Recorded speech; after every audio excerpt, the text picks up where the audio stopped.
अच्छा 10 के सभी विद्यार्थियों का सुबह यानी 28 अगस्त के दिन आपका पहला पेपर है और पहला पेपर हिंदी का है। कुछ भी नहीं पढ़ा है तो चिंता की जरूरत नहीं है। ये 2 पेपर यदि आप पढ़ के गए तो भले आप कोई से भी जिले से हो, कोई से भी स्कूल से हो, गवर्नमेंट स्कूल में जिनका 28 अगस्त के दिन पेपर है, बिल्कुल आप समझ लो कि 65 से 70 नंबर आराम से एक ही वीडियो में कंप्लीट हो जाएगा। ज़्यादा समय आपका 20 से 30 मिनट का लूँगा, लेकिन आप बड़े ही धैर्य से शांति से कंप्लीट करोगे ना तो पक्का है कुछ नहीं पढ़ा जब भी आराम से कवर कर पाओगे। आजमा लो, एक बार आजमा लो फिर विश्वास करना, ठीक है। एक बार देख के जाना जरूर, प्रैक्टिस पेपर के समझ के ही चले जाओ भले, पर लेकिन करके जाना है। उद्धव ने गोपियों को संदेश दिया, पहला जो क्वेश्चन है वो अपन पढ़ते हैं। उद्धव ने गोपियों को क्या संदेश दिया। पहला क्वेश्चन क्या कह रहा है हमारा कि उद्धव ने गोपियों को क्या संदेश दिया। योग साधना का दिया, प्रेम का दिया, भक्ति का दिया, कर्म का दिया। तो आपने देखा होगा कि उद्धव जो थे वो गोपियों के लिए योग साधना का संदेश लेकर आए थे, तो यहाँ पर आपका योग साधना एकदम राइट रहेगा। छायावाद के प्रतिनिधि कवि है, छायावाद के जो प्रतिनिधि कवि है वो कौन है, जे शंकर प्रसाद। संचारी भावों की संख्या मानी गई है, तो संचारी भावों की जो संख्या है वो है 33। और यदि कोई पूछ ले आपसे कि स्थायी भाव बताओ, स्थायी भाव टोटल 10 बताना है, ठीक है। कितने स्थायी भावों की संख्या 10 मानी गई है, लेकिन 11वां जो है वो भक्ति रस का एक स्थायी भाव अलग से, लेकिन आपकी भूख के अकॉर्डिंग आपको केवल और केवल 10 ही स्थायी भाव याद रखना है। और संचारी भाव कितने हैं 33। दो स्वरों के मेल में जो परिवर्तन होता है उसे क्या कहते हैं, तो जब दो स्वरों के मेल में परिवर्तन होगा तो उसे कहते हैं बाबूजी स्वर संधि। क्या कहा जाता है, स्वर संधि। नेताजी का जो चश्मा है वो पाठ की विदा है, तो एक ये स्टोरी है नेताजी का चश्मा यानी कि कहानी है। दशानन में आपका समास है, दशानन में जो समास है वो क्या है, देखो बेटा दशानन में आपका यहाँ पर है बहुब्रीहि समास राइट रहेगा। थोड़ी सी क्या है तकलीफ है शरीर में, तो हिचकी बार बार आती है बेटा, कोई समस्या नहीं है। आज थोड़ी सी गड़बड़ी हो गई सुबह से, कोई समस्या नहीं है, लेकिन फिर भी मैं आपके लिए वीडियो बना रहा हूँ। कोई देखे ना, कोशिश कर रहा हूँ कि मेरी तरफ से जो सपोर्ट मिले उससे आप अच्छे अंक प्राप्त कर सको। ये आपका चैनल है, आप इस चैनल को आगे बढ़ाओगे तो बढ़ेगा, वरना आप फेक समझोगे तो फेक ही सही, क्योंकि हर स्कूल में के अकॉर्डिंग अलग अलग पेपर बन रहे हैं। इस बात को आप अच्छे से दिमाग में बैठा लो। और मैं आपको 2 तरह के क्वेश्चन पेपर दूंगा, सेट ए और सेट बी। बस ये इतने इंपॉर्टेंट है कि आपके त्रैमासिक सिलेबस के अकॉर्डिंग ही ये मैंने डिजाइन कराए हैं। अब तो आजमा लो, पहला पेपर आजमाओ, पहले इस्तेमाल करो फिर विश्वास करो। पढ़ के चले जाओ, कोई 5-10 मिनट में कोई ज़्यादा समय तो बर्बाद नहीं हो आपका, ठीक है। तो थोड़ा प्रैक्टिस करो बेटा, पूरी प्रैक्टिस करो सही से, ऐसा नहीं कि नहीं उठान चलाने भाग गए, ठीक है। मैं कोशिश कर रहा हूँ कि आपको अच्छे समझ में आए, ठीक है। कवि के सरल स्वभाव के कारण रिक्तिस्तान ने उन्हें धोखा दिया था, उनके मित्रों ने, उनके रिश्तेदारों ने। तो कवि का जो सरल स्वभाव था उसके कारण उनके मित्रों ने उन्हें धोखा दिया था। भोलानाथ और उनके साथी, भोलानाथ और उनके साथी जो थे, दोस्त थे, वो बिल का पानी उलझने लगे थे। आपने बुक पढ़ा होगा, और बुक पढ़ा था तो उसमें तारकेश्वर नाथ जो थे उनको प्रेम से पिताजी भोलानाथ का नाम से पुकारते थे, मतलब तारकेश्वर नाथ था उनका असल नाम। तो इसमें जो उनके दोस्त और साथी थे वो किसका बिल में पानी उलझने गए, चूहों का, पर निकला था क्या उसमें से, सांप।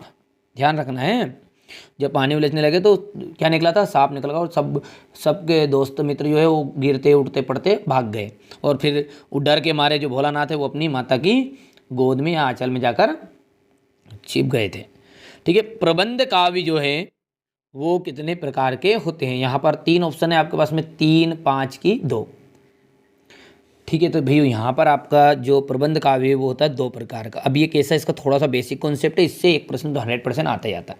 देखो बच्चों ध्यान से समझना है, देखो काव्य जो है ना रसात्मकम वाक्यम काव्यम होता है, और काव्य को 2 हिस्सों में बांटा गया है। कितने हिस्सों में बांटा गया है बेटा, 2 हिस्सों में। एक तो श्रव्य काव्य है, कोई पूछ ले कि काव्य कितने प्रकार के होते हैं, तो काव्य भी आपके 2 प्रकार के होते हैं। इससे एक एग्जाम में आ रहा है प्रश्न है ना सुबह, दृश्य काव्य। अब जो श्रव्य काव्य इसके 2 हिस्से बताए गए हैं, ठीक है। इसके श्रव्य काव्य के कितने हिस्से हैं, 2 हिस्से हैं। एक होता है प्रबंध, और दूसरा होता है मुक्तक, मुक्तक काव्य। ठीक है, काव्य काव्य सब में लगाना है। और दृश्य काव्य जो है ना वो भी दो प्रकार का होता है। ये होता है आपका एक तो नाटक और एक नाटक और कहानी। इस तरीके से अपन इसको दृश्य काव्य को देख सकते हैं, नाटक और कहानी के रूप में। बाकी इसको एक रूपक और अपन इसको रूपक के बाद में उपरूपक के नाम से भी जानते हैं, लेकिन ये आपका इतना काम करें, नाटक और एकांकी याद रखना इसमें, है ना, दृश्य काव्य का। चलिए अब यहाँ पर देख सकते हैं बेटा, श्रव्य काव्य जो है ना वो दो प्रकार का है, प्रबंध और मुक्तक। प्रबंध काव्य जो होता है वो दो तरह का होता है। ठीक है, एक होता है आपका महाकाव्य और खंड काव्य। महाकाव्य और खंड काव्य। और मुक्तक जो होता है वो दो तरह का होता है, ये भी पाठी मुक्तक और गेय मुक्तक। याद रख लोगे। तो ये मैंने आपको थोड़ा सा बेसिक कॉन्सेप्ट ये बता दिया है। तो यहाँ पर जो प्रश्न पूछा है ना वो पूछा है कि प्रबंध काव्य के कितने भेद होते हैं? दो होते हैं बेटा। टोटली तीन तरह के होते हैं, पर आपको आपके सिलेबस के अकॉर्डिंग दो लिखना है। बाकी कॉम्पिटिशन में जब जाओगे तो एक और पढ़ा जाएगा गीति काव्य। ठीक है, वो बात की प्रोसेस है, इतना घबराओ मत, आपको दो लिखना है। मैं जो बता रहा हूँ उतना करो। मैंने बेटा 10th क्लास में 95% तक भी बच्चों को बनवाई है, ऑनलाइन नहीं ऑफलाइन कोचिंग में। ठीक है, ऑनलाइन तो क्या हर कोई कहता है नहीं मेरे पास से इतना बच्चा का इतना क्या, ओरिजिनलिटी क्या मालूम, भगवान जाने वो उसकी ओरिजिनलिटी है या नहीं, कि फेक ही रहा है। ठीक है, तो ऑफलाइन कोचिंग है अपनी, कोई दिक्कत नहीं है, आप सब आराम से जुड़िएगा। ऑफलाइन कोचिंग के लिए भी आप जुड़ सकते हैं, ऑनलाइन कोचिंग के लिए आप जुड़ सकते हैं। बिल्कुल आपको लाइव क्लासेस पढ़ाऊंगा, घबराने की ज़रूरत नहीं है ना, कोई मत घबराओ। आप तो खुद ही देखो पढ़ा रहा हूँ, जिसमें आपको लग रहा होगा थोड़ा बहुत तो नॉलेज है यार, ऐसा नहीं है। छंद जो होते हैं दो प्रकार के होते हैं। छंद कितने प्रकार के होते हैं? दो। तो यहाँ पर भी आपका दो ऑप्शन राइट रहने वाला है। ठीक है, अगला क्वेश्चन क्या कह रहा है? तबीयत थोड़ी सी गड़बड़ है यार, तो उसके लिए माफी चाहूँगा। देखो, सुर की जो भक्ति है वो किस भाव की, ध्यान देना है। सूरदास की जो भक्ति है ना वो किस भाव की, देखना, ध्यान रखना। सूरदास जो है ना वो साक्य भाव के, और तुलसीदास जो होते हैं वो दास भाव के। तो सुर की जो भक्ति है वो सखा भाव की है। ठीक है, दास भाव की नहीं है। कौन से भाव की है? साक्य भाव की है। ठीक है, बाल गोविंद भगत रिक्तिस्तान के ही गीतों को गाते और उन्हीं के आदर्शों पर चलते थे। किन के? कबीर के कि रहीम के? तो कबीर के गीत गाते थे वो तो भैया, और उनके ही आदर्शों पर चलते थे। तो यहाँ पर कबीर एकदम राइट आंसर रहने वाला है। अब है सही जोड़ी। इस जोड़ी को तो आप 100% याद करके जाना। क्यों? क्योंकि ये एक वार्षिक परीक्षा के अकॉर्डिंग ही मैंने डिजाइन करी है, इसमें आएगा जो आएगा। लेकिन ये जो पाठ रहता है ना, पाठ के कवि के नाम, पाठ के लेखक के नाम, ये 100% इसमें से 2 नंबर का एग्जाम में आता ही आता है। चलिए, रामचरितमानस क्या है? एक रामचरितमानस जो है ना एक महाकाव्य है। क्या है? रामचरितमानस एक क्या है? महाकाव्य है। रामचरितमानस क्या है बेटा? एक महाकाव्य है। तो रामचरितमानस को अपन लिख देते हैं यहाँ पर महाकाव्य। ये रामचरितमानस हो गया महाकाव्य। सूर के पद किनके द्वारा रचित है? सूरदास के द्वारा है। नेताजी का चश्मा जो है, नेताजी का चश्मा, नेताजी का चश्मा, इसके कवि का नाम क्या है? स्वयं प्रकाश जी है। बाल गोविंद भगत, ये जो पाठ है इसके रचिता कौन है हमारे? राम वृक्ष बेनीपुरी। याद रखना है, फिर कह रहा हूं मैं। माता का आंचल, माता का आंचल है शिव पूजन सहाय। और अंतिम है राम लक्ष्मण संवाद, राम लक्ष्मण परशुराम संवाद। पूरा क्या है? राम लक्ष्मण परशुराम संवाद है। तो ये जो क्या है? तुलसीदास द्वारा रचित है। ध्यान रहेगा पक्का। चलिए आगे बढ़ते हैं। तो सत्य और असत्य है। सूरदास के गुरु वल्लभाचार्य है। सूरदास के गुरु क्या वल्लभाचार्य माने जाते हैं क्या? बिल्कुल सत्य बात है बाबूजी। बाल गोविंद भगत गीतों में प्रभु मिलन का भाव देखने को मिलता है। ठीक है, तो ये बात भी आपकी क्या है? सत्य है। विनय पत्रिका के रचनाकार सूरदास जी, ये गलत बात है, असत्य, क्योंकि विनय पत्रिका जो है हमारे तुलसीदास जी की है। ठीक है, सूरदास की तो 3 है, याद रखना है। सूरदास की 3 है। एक तो है सूरसागर, सुरसारावली,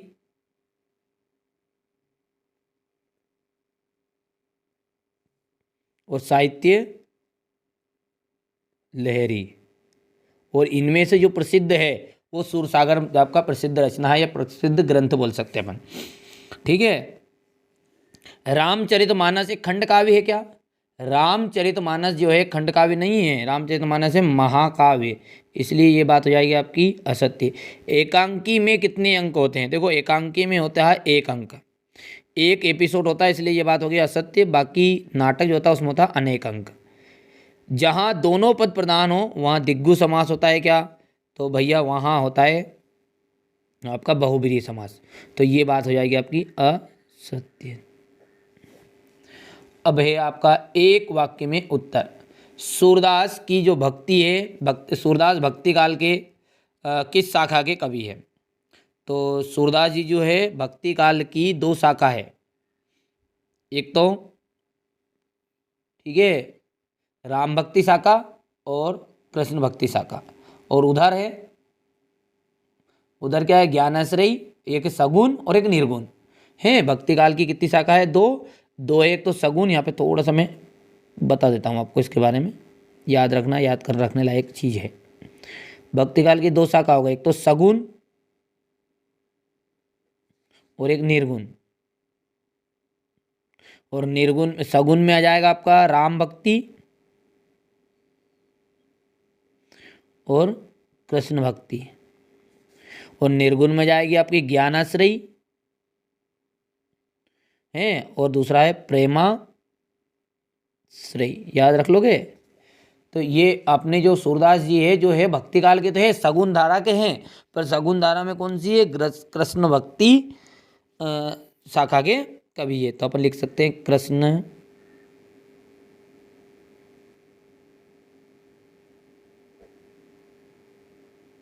कृष्ण भक्ति शाखा के कवि है। रामचरितमानस का प्रमुख छंद कौन सा है? रामचरितमानस जो है उसका प्रमुख छंद है चौपाई। आधुनिक हिंदी गद्य का विकास किस युग में आरंभ हुआ? तो भारतेंदु युग में।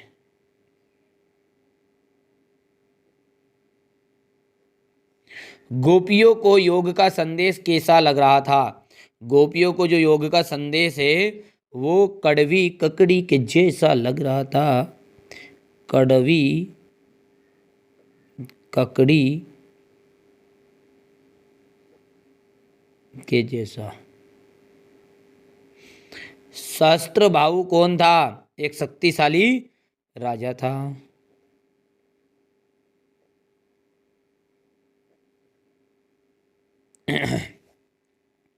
स्थायी भावों की संख्या है, तो स्थायी जो भाव होते हैं वो 10 होते हैं। टोटल कितने प्रकार के होते हैं? 10 तरह के होते हैं, याद रह जाएगी भैया।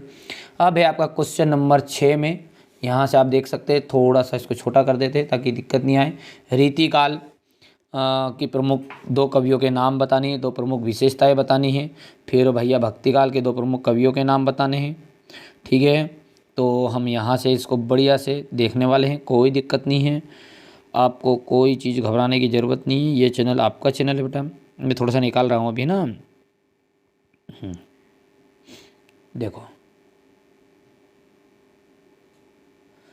हे रामचंद्र कह गए सिया से, ऐसा कलयुग आएगा, पक्षी दाना तिनके चुगे, कौआ मोती खाएगा।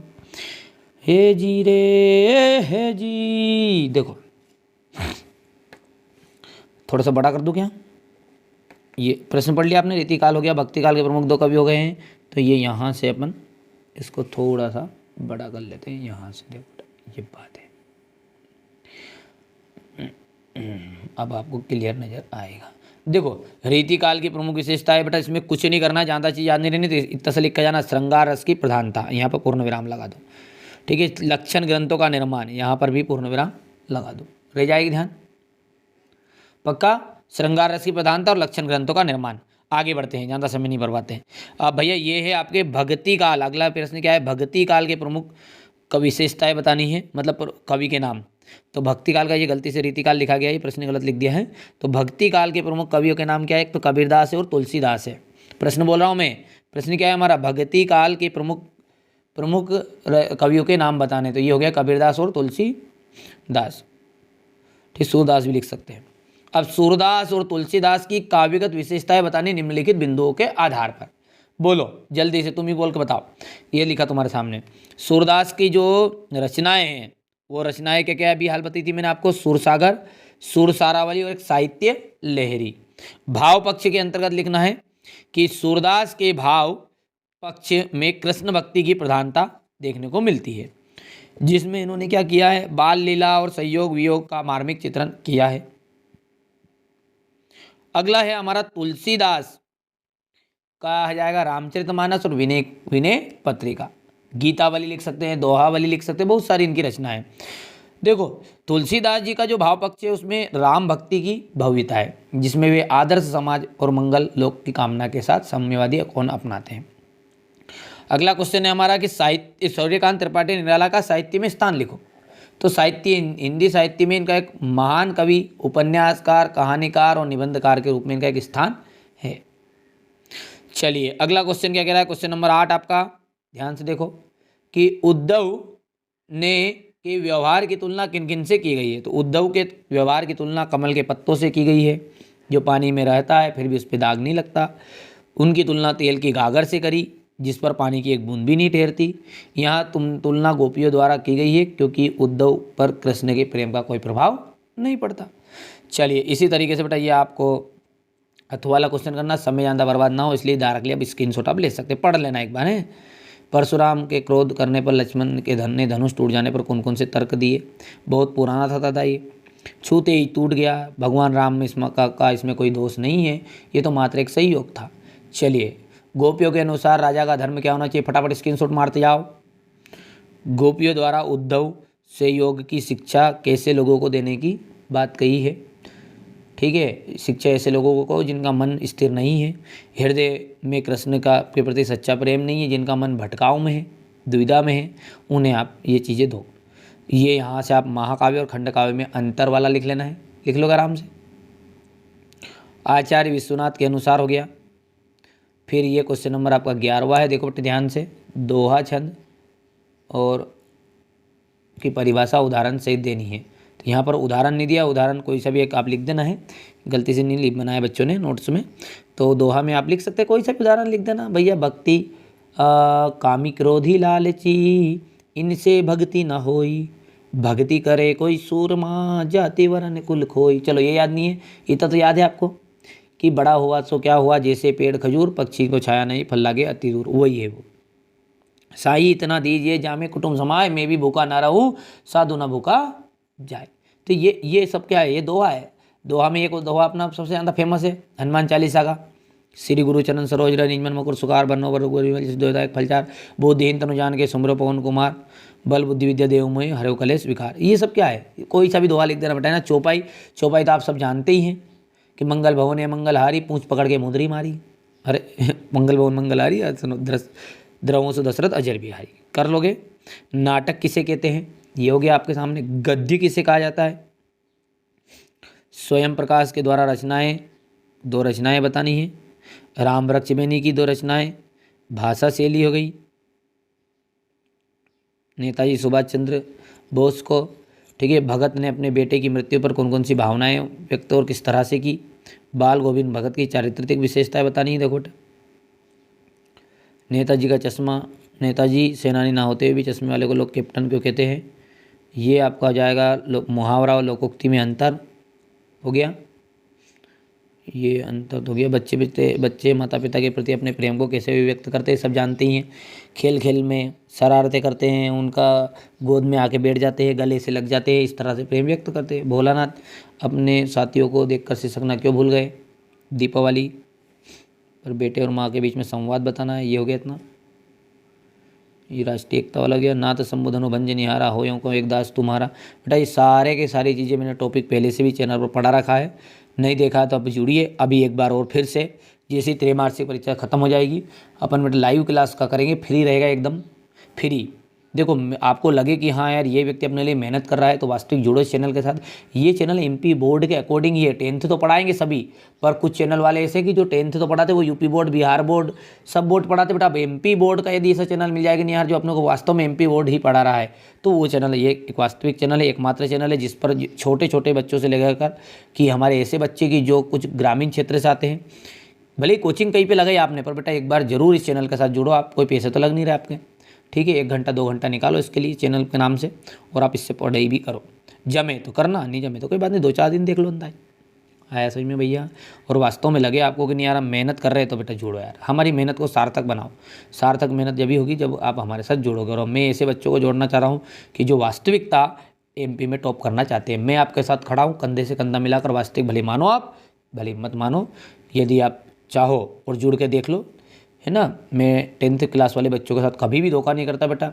हाँ 9th क्लास है, इनके इन चीज़ों में मैं थोड़ा बहुत इक्का दुक्का चल कर लेता हूँ कैसा कि मैं इनका कोर्स पूरा नहीं कर पाता, पर 10th के लिए तो मैं बिल्कुल तत्पर रहता हूँ, है ना।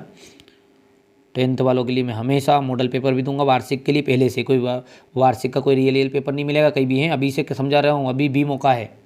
चलो ये सारी चीज़ें हो गई, ज़्यादा भाषण नहीं देते हुए इसी बात को यहीं पे ख़त्म करते। कई बच्चों को या भाषण ज़्यादा लगता है बेटा इस चीज़ों को। चलो तो ये था अपना सेट ए। अब चाहे तो आप इसका स्क्रीनशॉट यहाँ से क्वेश्चन 6 से भी ले सकते। ये हो गया, 7 हो गया, 8 हो गया, 9 हो गया, 10, 11, 12, 13, 14, 15 हो गया, 16, 17, 18, 19, ये 20, 21, 21 के बाद में ये 22 और अर्थवा में 23। ये पेपर था आपका सेट ए। तो चलिए मैंने अभी तक आपको जो सेट पेपर ए है उसको पूरा कंप्लीट करा दिया। अब इसको रख देते हैं साइड में। अब बारी है सेट बी की।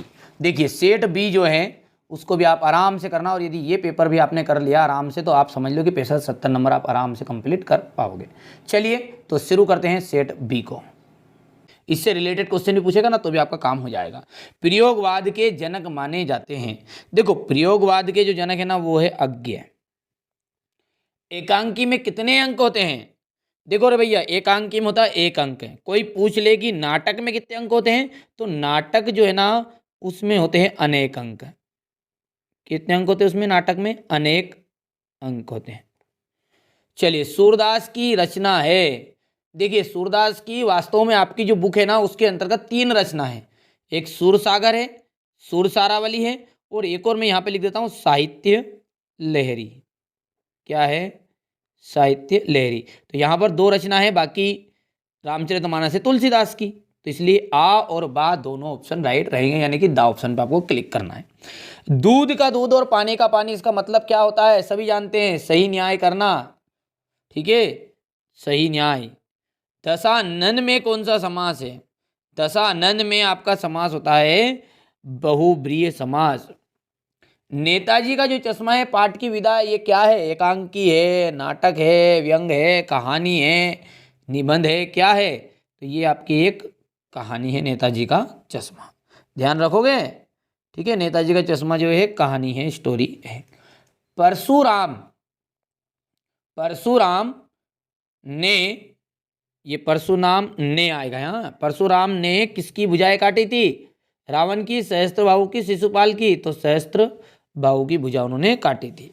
ठीक है, कविता में रचना विधान को छंद का दर्जा दिया गया है, उसे ही छंद कहते हैं। छंद की एक सिंपल सी परिभाषा क्या है कि कविता में रचना विधान, रचना विधान मतलब जिसमें तुक भी होगा, जिसमें भैया ले भी होगी, ताल भी होगा। ठीक है, तो ये सब क्या कहलाएंगे आपके? रचना विधान। तो कविता में रचना विधान जो है उसी को कहते हैं छंद। प्रबंध काव्य के 2 भेद होते हैं। ठीक है भैया, प्रबंध काव्य के कितने भेद होते हैं? 2 भेद होते हैं। कौन कौन से होते हैं प्रबंध काव्य के 2 भेद? एक होता है महाकाव्य और एक खंड काव्य। बाल गोविंद भगत पाठ की विधा है, ये ऊपर ही आया, देखो कितना इंपॉर्टेंट है, इसमें स्टार बना के रखना आप। बाल गोविंद भगत जो है वो क्या, एक कहानी है। समास के कितने प्रकार होते हैं? समास जो होता है कितने प्रकार का होता है सभी जानते हैं? समास कितने प्रकार का होता है बाबूजी?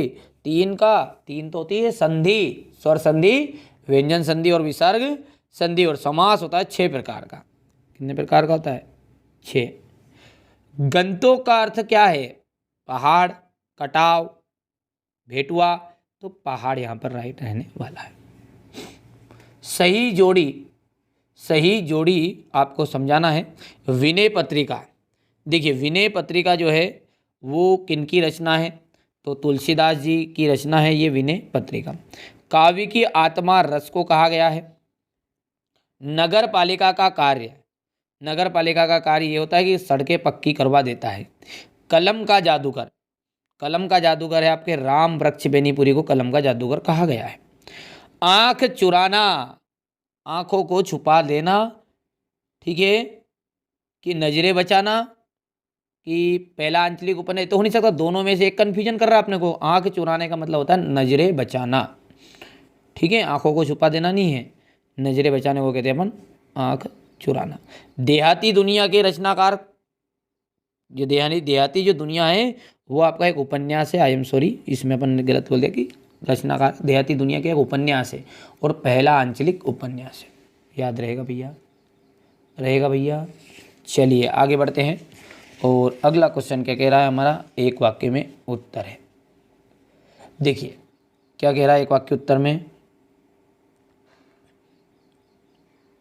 ये जीवन जितनी बार मिले। रामचरितमानस जो है, ठीक है, रामचरितमानस में प्रमुख रूप से छंद है। तो देखो रामचरितमानस में है ना चौपाई छंद है सबसे ज़्यादा। क्या है? चौपाई छंद है। चौपाई के प्रत्येक चरण में कितनी मात्राएं होती है? देखिए भैया चौपाई जो होता है ना उसके प्रत्येक चरण में 16 मात्रा होती हैं, ठीक है, हर एक चरण में कितनी मात्रा होती है? 16 मात्रा होती है। तो दोहा के, तो दोहा में होती है बेटा 13 और 11, 13 और 11 टोटल हो जाती है उसमें 24 मात्रा। ये ध्यान रखना है दोहा की है। मुख एवं छाती के ऊपरी भाग की बनाई गई आकृति को क्या कहते हैं? ऐसी आकृति, ऐसी इमेज जिसमें छाती से ऊपरी भाग, मैंने पासपोर्ट फोटो देखा, वही बात चल रही है। तो उस पासपोर्ट फोटो को बस्ट कहा जाता है। क्या कहा जाता है? बस्ट। मुहावरा क्या है? मुहावरा क्या है? देखो ऐसा एक ऐसा वाक्यांश है जिसका एक शाब्दिक अर्थ होता है, ठीक है, जिसका जो अर्थ होता है वो सामान्य अर्थ से भिन्न होता है, ऐसा भी कह सकते हैं अपन। तो हम इसकी सिंपल सी परिभाषा और अच्छे से लिख लेते हैं। मुहावरा क्या है? एक ऐसा वाक्यांश, ऐसा वाक्यांश। चलिए अगला जो है ये मैंने लिख दिया पूरा कि ऐसा वाक्यांश जिसका अर्थ जो होता है शाब्दिक अर्थ जो होता है शब्द का उससे भिन्न होता है थोड़ा, उसे कहते हैं मुहावरा। संधि कितने प्रकार की होती है? संधि होती है 3 प्रकार की, स्वर संधि, व्यंजन संधि और विसर्ग संधि, ठीक है। जब भोलानाथ चूहे के बिल में पानी डालकर आया तब उसकी माँ क्या कर रही थी? घर का काम कर रही थी और कहीं कर रही थी, वहाँ फुर्सत बैठी थी बेचारी, तो घर का काम कर रही थी या घर के काम में व्यस्त थी, घर का काम कर रही थी। अब है आपका सत्य और असत्य। साधु संत बालकों के दोषों को नहीं देखा करते। तो साधु संत जो होते हैं बालक के दोषों को नहीं देखते, कि नहीं देखते भैया, जो आजकल देखते वो साधु संत है ही नहीं, ठीक है। रस के 4 प्रकार होते हैं, रस होते हैं 10 प्रकार के, वैसे 11 प्रकार के हो गए, पर बुक के अकॉर्डिंग आपका जो है 9 प्रकार का है। 9 के बाद में पूछता हो 10वां रस का नाम बताओ तो वात्सल्य रस बोलना है, और यदि पूछे कुल रस बताओ तो 11वां बोलना, पर 11वां तुम्हारे बुक में नहीं है, ठीक है। तो 10 तक अपना रहेगा। तो रस के 9 प्रकार रहते हैं, ठीक है वैसे, और 10 प्रकार भी लिख दोगे तब भी राइट रहेगा। तो इसलिए ये बात हो गई आपकी, 4 तो कहीं से कहीं तक नहीं है, असत्य हो गया। हलदार साहब हर 15 दिन के काम से 15 दिन कंपनी के काम से एक कस्बे से गुजरते थे क्या? बिल्कुल गुजरते थे 15 दिन। लोकोक्ति का अर्थ लोक में प्रचलित उक्ति से है। लोकोक्ति का जो अर्थ है लोक में प्रचलित उक्ति से है क्या? तो ये बात भी आपकी सत्य हो जाएगी। भोलानाथ के पिता फूल के कटोरे में उसे गोरस भात सनाकर खिलाते थे। भोलानाथ के पिताजी, बिल्कुल सत्य बात है ये भी। और रफ्ता रफ्ता का अर्थ होता है रास्ता, अरे रफ्ता रफ्ता का अर्थ होता है धीरे धीरे, तो इसकी ये बात हो गई आपकी असत्य। अब है आपका क्वेश्चन नंबर 6 से देख सकते हैं आप, ये पहले पेपर का स्क्रीनशॉट लो। नई कविता की विशेषता है, 2 प्रयोगवादी कविताओं के कवियों के नाम बताने हैं, सूरदास की काव्यगत विशेषता बतानी है, तुलसीदास का साहित्य में स्थान बताना है, ठीक है। तो कोई दिक्कत नहीं है, इन सब को अपन एक साथ देखने वाले हैं। हैं। मैं इसको रख देता हूँ साइड में, यहाँ से थोड़ा सा इसे ये थोड़ा सा अपन इसको बड़ा कर लेते हैं। तो देखिए यहाँ पर क्वेश्चन नंबर 6 क्या कह रहा है हमारा, नई कविता की विशेषता है। तो लघु मानववाद की प्रतिष्ठा, प्रयोगों की नवीनता, अनुभूतियों का वास्तविक चित्रण। देखिए अगला देखते हैं, दो प्रयोगवादी कवियों के नाम और उनकी एक एक रचना। देखो सच्चिदानंद, हीरानंद, वात्सल्यान, अज्ञे। यदि अज्ञे भी लिख दोगे पूरा तो भी चलेगा, है ना। अपना पूरा नाम लिखोगे इतना तो ये भी लिख देना। हरी घास पर क्षण भर ठहरे न अपने घर भाग गए, इसलिए इनकी कवि रचना का नाम क्या है, हरी घास पर क्षण भर। मुक्तिबोध, मुक्तिबोध क्या है, चांद का मुंह टेढ़ा है। चलिए सूरदास जी की काव्यगत विशेषता है। सूरदास जी की जो काव्यगत विशेषता है, दो तरीके लिखने के हैं इनकी काव्यगत विशेषता, या तो पॉइंट में लिख देना या फिर इनका भाव पक्ष और कला पक्ष दो है उनको भी लिख सकते हैं। तुलसीदास जी का साहित्य में स्थान कर लेना है। गोपियों द्वारा उद्धव को भाग्यवान कहने में क्या व्यंग निहित है। लक्ष्मण द्वारा वीर योद्धा के संबंध में बताई गई विशेषताएं बताई। बेटा यहाँ पर गलती से मिसप्रिंट हो गया, सक्षमन हो गया, लक्ष्मण है पर वो है ना। तो लक्ष्मण द्वारा वीर योद्धा की विशेषताएं निम्नलिखित होती है। कभी भी वीर जो होता है ना अपनी वीरता का बखान नहीं करते, अपने कार्य की से ही अपनी पहचान बनाते हैं। वहाँ हमेशा साहसी होते हैं, लेकिन इसका मतलब ये नहीं कि क्रोध में रहेंगे, विनम्र भी रहेंगे, ठीक है, दया भाव भी रहेगा छोटों के प्रति। वहाँ किसी से व्यर्थ में क्रोध नहीं करते, वे सदैव दूसरों का आदर भी करते हैं, सम्मान भी करते हैं और अपनी वीरता का कभी भी अभिमान नहीं करते। तो ये अपने को करना है कंप्लीट। अब अगला क्या कह रहा है हमारा, यहाँ पर है क्वेश्चन नंबर 9 का अथवा है संधि और समास में अंतर। तो ये संधि और समास में अंतर आपको यहाँ से कर लेना है, ठीक है। मुहावरे और लोकोक्ति में अंतर है, तो ये मुहावरा और लोकोक्ति में अंतर, ये चीज़ें छोटी छोटी चीज़ें याद भी है, कोई दिक्कत नहीं है। इसके अलावा है आपका महाकाव्य किसे कहते हैं, ये तो महाकाव्य किसे कहते हैं, क्या कहा था महाकाव्य कि जैसा ऐसा काव्य जिसमें संपूर्ण जीवन का चित्रण होता है उसे कहते हैं महाकाव्य। ऐसा सारा का सारा मत लिखना है ना कि महाकाव्य जिसमें जीवन का संपूर्ण चित्रण होता है, ऐसा काव्य जिसमें जीवन का संपूर्ण चित्रण होता है महाकाव्य कहलाता है। चलिए पाठ्य मुक्तक और गेय मुक्तक में अंतर, ये आप लिख सकते हैं यहाँ से आराम से, हो गया। हास्य रस, हास्य रस की परिभाषा उदाहरण सहित लिखिए। हास्य रस की परिभाषा, जब ऐसी कोई विशेष विचित्र घटना हो जाती है, विशिष्ट अपन आकार देखते हैं, चेष्टा देखते हैं, मतलब अपन सिंपल सी भाषा में कह सकते हैं कि ऐसा दृश्य जिसको देखकर है ना एकदम से अपने को हंसी उत्पन्न हो जाए, बस उसी को कहते हैं अपन हास्य रस। उदाहरण, उदाहरण क्या है भैया, उदाहरण बहुत ही सिंपल है कि कहा बंदरिया ने बंदर से चलो नहाएंगे गंगा, बच्चों को छोड़ेंगे घर में होने देंगे हुड़दंगा, ठीक है। तो ये आपको हास्य रस का उदाहरण लिख सकते हो। और यहाँ पर भी एक उदाहरण लिखा हुआ है। दोहा छंद, दोहा छंद में ये एक मात्रिक छंद होता है, इसमें 24 मात्रा होती है, 13 और 11 की मात्राओं पर यति होती है। ये सब आपको याद भी है, नहीं याद है तो आप रट मारो क्योंकि ये चीज़ें तो आएगी, ठीक है। नाटक और एकांकी में अंतर, यहाँ से स्क्रीनशॉट लो, समय कम है, पढ़ना ज़्यादा है। और हाँ, ये चैनल आपका चैनल है, मैंने पहले भी बताया है कि ये चैनल जो है ना MP बोर्ड वालों बच्चों के लिए विशेष है। यहाँ पर आपको सटीक जानकारी मिलेगी, सही मिलेगी, पूरा सिलेबस कराया जाएगा, है ना। मैंने वैसे कुछ चैप्टर पहले भी पढ़ा दी है, लेकिन जो बच्चे अब नए जुड़ रहे हैं उनके लिए मैंने फिर से ऑफर दिया है कि आप क्या करना, स्टार्टिंग से अपन क्लास को अटेंड करेंगे, पूरा A to Z 6 सब्जेक्ट रहेंगे आपके, ऑल सब्जेक्ट, उनका कोर्स आपका स्टार्ट करने वाले हैं त्रैमासिक की परीक्षा के बाद।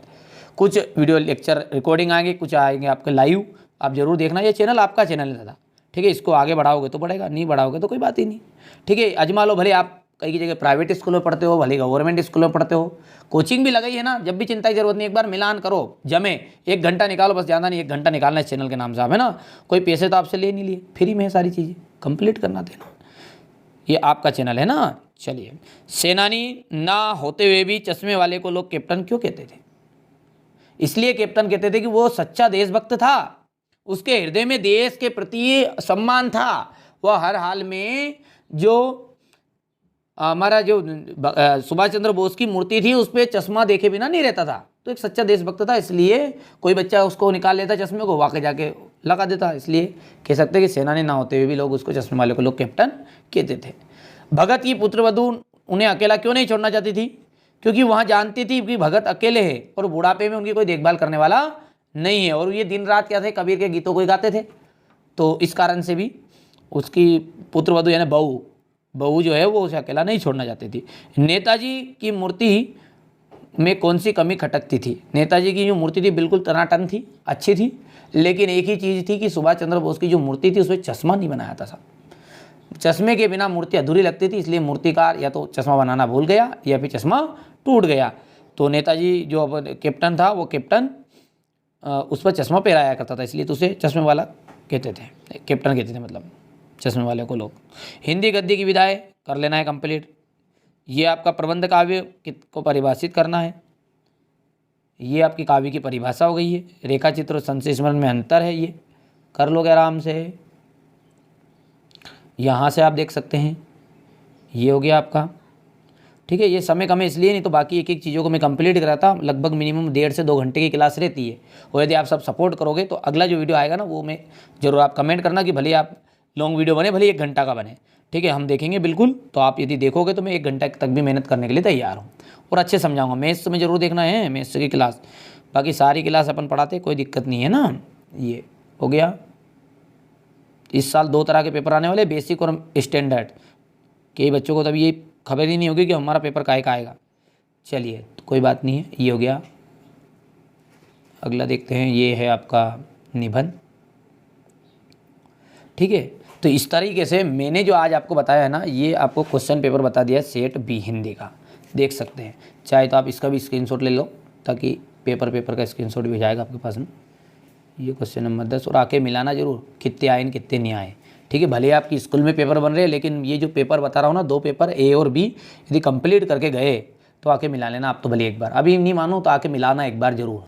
कम से कम 60 से 65 नंबर तक का पूरा बैठेगा पेपर, है ना। पूरा नहीं आएगा 75 तो, क्योंकि स्कूल के लेवल के अकॉर्डिंग ये पेपर आपके बन रहे हैं इस साल। हो गया पर, लेकिन आप आराम से 70 नंबर तक कवर कर पाओगे। और मैंने जो तरीका बताया है, बेसिक कॉन्सेप्ट को क्लियर करना है, ये हो गया।